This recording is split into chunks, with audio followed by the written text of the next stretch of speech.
Hello everyone, welcome to you my YouTube channel Som study classes. Most important topic article 19 के बारे में आज हम बात करेंगे।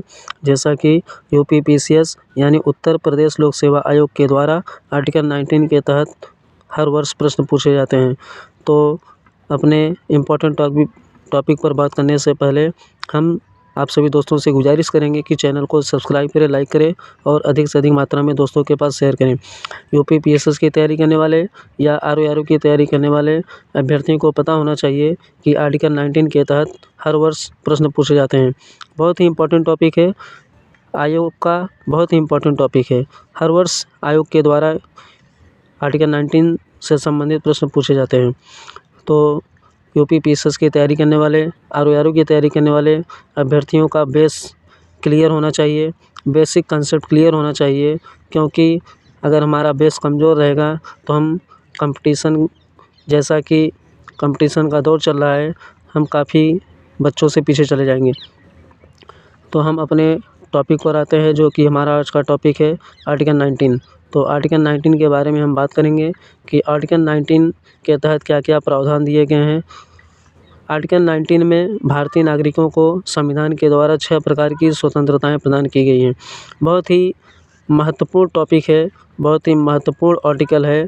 जैसा कि आर्टिकल 19 के तहत भारतीय नागरिकों को 6 प्रकार की स्वतंत्रताएं प्रदान की गई हैं। इसे 6 खंडों में बांटा गया है। यानी पहला खंड 19A, जिसमें भारतीय नागरिकों को बोलने की स्वतंत्रता प्रदान की गई है, यानी बोलने की आज़ादी दी गई है। To freedom of speech and expression, बोलने की स्वतंत्रता यानी to freedom of speech and expression 19A के तहत प्रदान की गई है।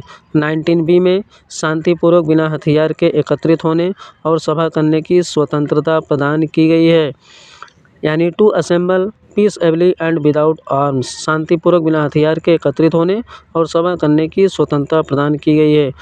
19C, आर्टिकल 19C में भारतीय नागरिकों को संघ बनाने की स्वतंत्रता दी गई है, संघ बनाने की आज़ादी प्रदान की गई है। टू फॉर्म एसोसिएशंस और यूनियंस और कोऑपरेटिव सोसाइटीज।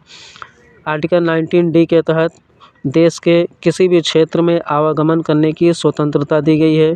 बहुत ही इम्पोर्टेंट फैक्ट्स है, जैसा कि आर्टिकल 19D के तहत भारतीय नागरिकों को देश के किसी भी क्षेत्र में आवागमन की स्वतंत्रता प्रदान की गई है। To move freely throughout the country of India, to move freely throughout the territory of India, देश के किसी भी क्षेत्र में आवागमन करने की स्वतंत्रता प्रदान की गई है। आर्टिकल 19E के तहत भारतीय नागरिकों को देश के किसी भी क्षेत्र में निवास करने की स्वतंत्रता प्रदान की गई है, यानी आप देश के किसी भी क्षेत्र में निवास कर सकते हैं, निवास करने के लिए आप स्वतंत्र हैं, किसी भी प्रकार का प्रतिबंध नहीं है। To reside and settle in any part of the territory of India, to reside and settle in any part of the territory of India, देश के किसी भी क्षेत्र में निवास करने की स्वतंत्रता प्रदान की गई है। आर्टिकल 19G के तहत भारतीय नागरिकों को, आर्टिकल 19G के तहत भारतीय नागरिकों को कोई भी व्यापार या जीविका चलाने की स्वतंत्रता प्रदान की गई है। टू प्रैक्टिस एनी प्रोफेशन और to carry on any occupation, trade और बिजनेस, कोई भी व्यापार या जीविका चलाने की स्वतंत्रता प्रदान की गई है, यानी भारतीय नागरिक भारत देश के किसी भी क्षेत्र में, किसी भी कोने में अपनी जीविकोपार्जन के लिए अपना कोई भी वृत्ति या व्यापार या व्यवसाय कर सकते हैं। बहुत ही इम्पोर्टेंट टॉपिक है। अपना बेस मजबूत करने के लिए यूपीपीएसएस की तैयारी करने वाले या आरओ की तैयारी करने वाले अभ्यर्थियों को बेसिक कंसेप्ट क्लियर करने के लिए पहले किसी भी बुक्स के माध्यम से अपने बेस को मजबूत करें।